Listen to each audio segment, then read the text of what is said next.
Hi everyone, welcome to Tech and Cryptos.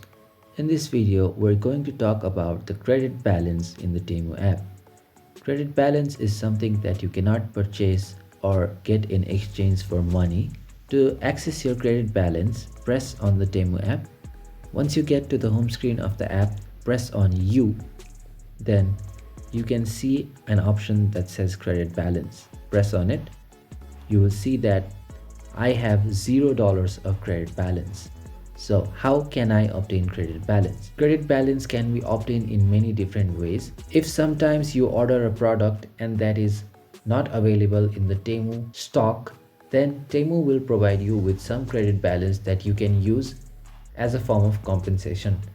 Credit balance can also be obtained when you take part in promotional and referral activities. To learn more about how you can obtain credit balance in the Temu app, you can press on the info icon on the top right corner.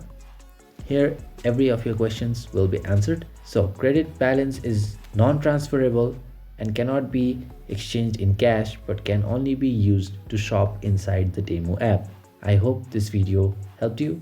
If it did, don't forget to give it a thumbs up, and also don't forget to subscribe to our channel Tech and Cryptos. That's it for this video. We'll see you in the next one. Thank you for watching.